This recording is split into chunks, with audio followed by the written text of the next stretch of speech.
Good morning बच्चों। आज हम लोग पढ़ेंगे पाठ 12। इससे पहले हम लोग यशपाल की जीवनी यानी जीवन परिचय को पढ़ चुके थे। आज हम लोग कहानी को देखेंगे कि इस कहानी में यशपाल जी ने क्या लिखा है। तो कहानी का नाम है लखनवी अंदाज।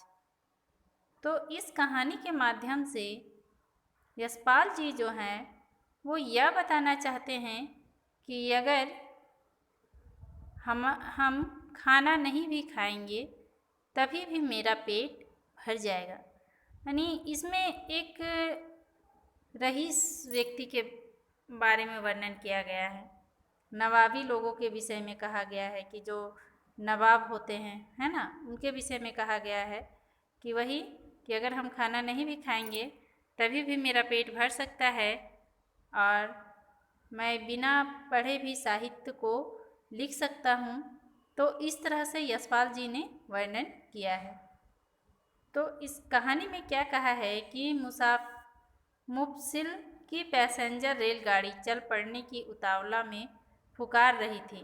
मतलब वहाँ की जो रेलगाड़ी थी वो वहाँ से खुलने वाली थी और हॉर्न पे हॉर्न दिए जा रही थी।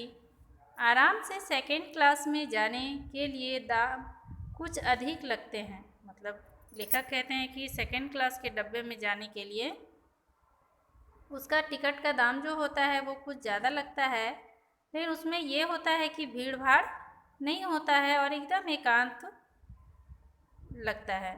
एकांत में नई कहानी के विषय में सोच सकने तथा खिड़की से प्राकृतिक दृश्य देख सकने के लिए उन्होंने एक सेकंड क्लास का ही टिकट ले लिया। वे सोचते हैं कि सेकंड क्लास के डब्बे का टिकट लेंगे, उसमें कोई व्यक्ति नहीं होगा और हम अकेले ही उस पर बैठेंगे और बैठकर प्राकृतिक दृश्य को भी देख पाएंगे और एकांत में एक किसी नई कहानी के विषय में भी लिख पाएंगे, सोच पाएंगे। तो गाड़ी छूट रही थी, तभी सेकंड क्लास के एक छोटे डिब्बे को खाली जानकर जरा दौड़कर मैं उसमें चढ़ गया। कौन? यशपाल। वो कहते हैं कि मेरा अनुमान था कि उस डब्बे में कोई भी नहीं होगा, वो डब्बा पूरा ही खाली होगा।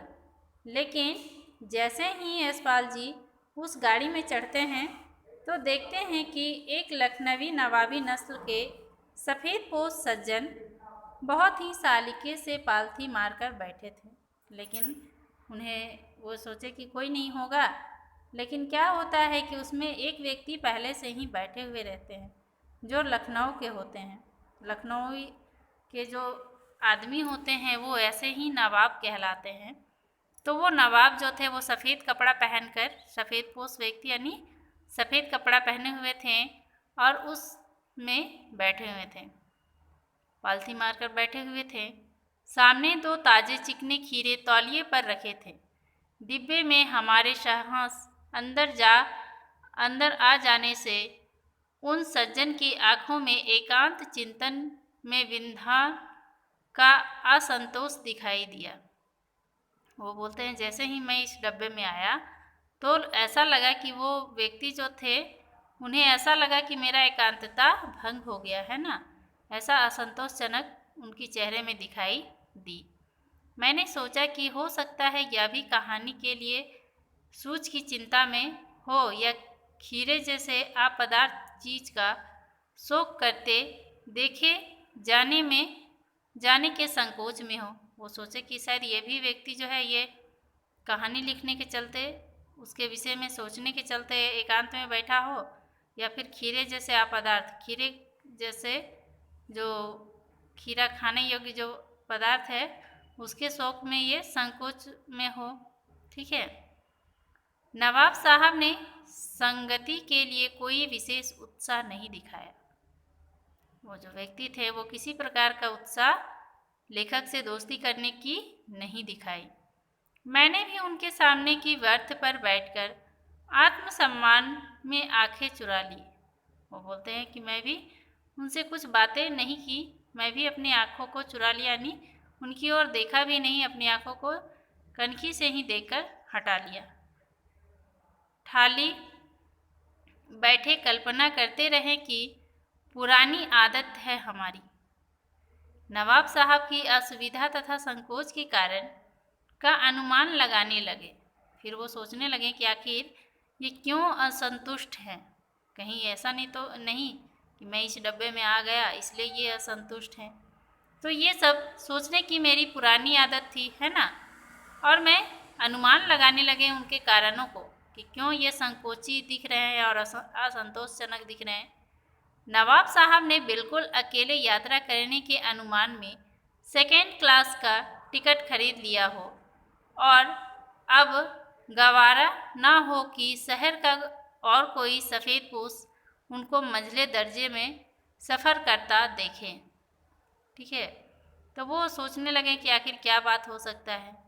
अकेले सफ़र का समय काटने के लिए ही उन्होंने खीरा खरीदे होंगे और अब किसी सफ़ेदपोश के सामने खीरा कैसे खाएं। वो सोचते हैं कि हो सकता है ये अकेला सफ़र कर रहे थे, इसी कारण वो खीरा खरीदे होंगे और अब सोच रहे होंगे कि इस खीरा को हम कैसे खाएं। हम कभी कभी कनखियों से नवाब साहब की तरफ देख रहे थे। नवाब साहब कुछ देर गाड़ी की खिड़की में बाहर देखकर स्थिति पर गौर फरमाते रहें। ठीक है, नवाब साहब जो हैं वो गाड़ी के बाहर देखें और स्थिति को देखकर फरमाने लगे, यानी वो देखें कि ये स्थिति अभी सही है कि नहीं, है ना। तो वो बोलते हैं कि मैं कनखी से देखा, मतलब पूरे नहीं देखा, कनखी से देखा कि नवाब साहब जो है वो गाड़ी के बाहर देखते हैं खिड़की से और स्थिति पर गौर फरमाते हैं। यानी जब किसी प्राकृतिक दृश्य को हम लोग देखते हैं ट्रेन पर बैठकर तो हमें कितना आनंद आता है, तो वो भी उसी प्रकार खिड़की के बाहर देखने लगे। ये लेखक के कनखी से देखते हैं उन्हें। ओह, नवाब साहब ने अचानक हमें संबोधित किया। आदाब अर्ज जनाब, खीरे का शौक़ फरमाएंगे। तभी वो बाहर देखें, उसके बाद हमें कहें कि आदाब अर्ज। ठीक है, उन्हें सलाम आदाब किए और फिर कहें कि क्या आप भी खीरा खाएंगे, खीरे के शौक़ फरमाएंगे। नवाब साहब का अचानक भाव परिवर्तन अच्छा नहीं लगा। वो सोचे कि ये अच्छा नहीं है, भाप लिया।